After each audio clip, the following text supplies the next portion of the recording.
Hello, my name is John, and welcome to the Through the Eyes of George YouTube channel. Today, what we're going to talk about is the fashion of George Washington and what can we learn from that in our culture today.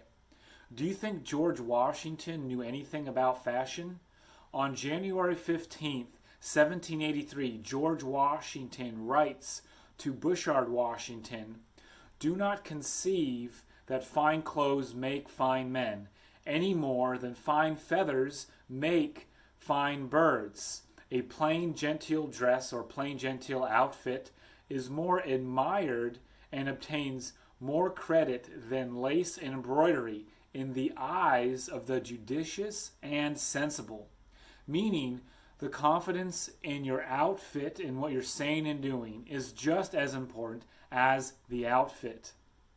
Now, George Washington at times wore things that you could say were ordinary, and at times you could say were luxurious.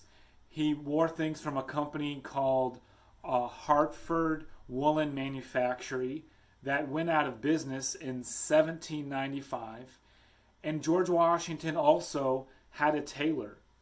Most famously, George Washington is known for a plain black suit with a white lace that you see him in a lot of his portraits. Now, he wore things that were appropriate for the occasion. Doesn't that seem very sensible today? Now, a person can have the most flashy, expensive outfit with the most flair, I guess that's what you'd call it, the most flair, but be a terrible person. Or they can wear the most ordinary plain outfit and have the most people be drawn to them because of their personality. See, it really doesn't matter if you wear very expensive clothes or very ordinary clothes. What matters is the confidence in what you're wearing and what you're doing. We never want to be obnoxious or annoying in what we're saying or doing. At times, that may happen, but we don't always want to do that. Nobody would want to be around us. Now, I would suppose that's the reason why people were drawn to George Washington.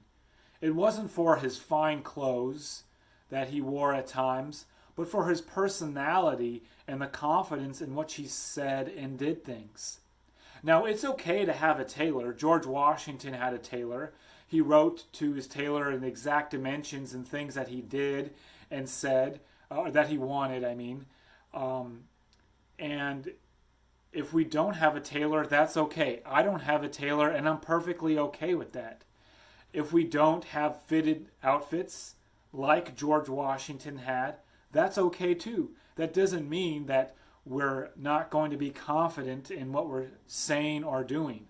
But having the confidence in what you're saying and doing and having an ordinary plain outfit is more important than having fancy, expensive clothing.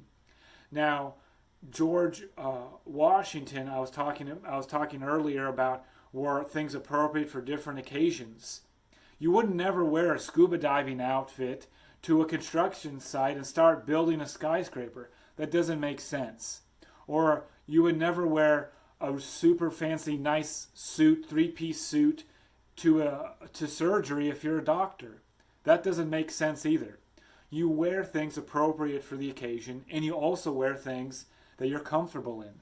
Because if you're uncomfortable in your outfit, people will notice that. Also, in terms of your pocketbook, if you can't afford a super fancy outfit, but you really want it, or something you really want with that's a little bit more fitted, save up for it.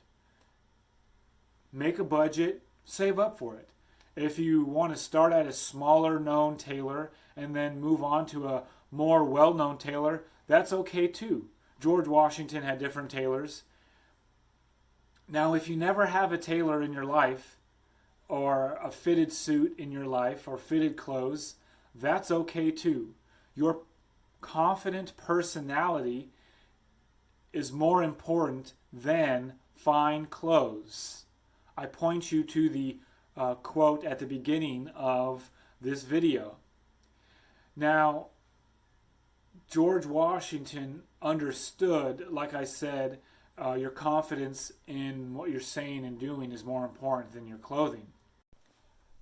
Some of the outfits that George Washington is known for, you can see in the portraits made of him. In one portrait about the Battle of Princeton, George Washington wore a predominantly yellow outfit with a blue ribbon. He was criticized for that, and the painter took that blue ribbon out later. Most famously, George Washington is known for his black silk velvet suit with the white lace that he got from London, England. You can see a copy of that right there. One of my most favorite outfits that George Washington wore was a painting by Charles Willson Peale in 1772 that was predominantly red with a dark coat. I really like that. Another well-known outfit that George Washington had on was his brown suit. You can see that displayed at Mount Vernon.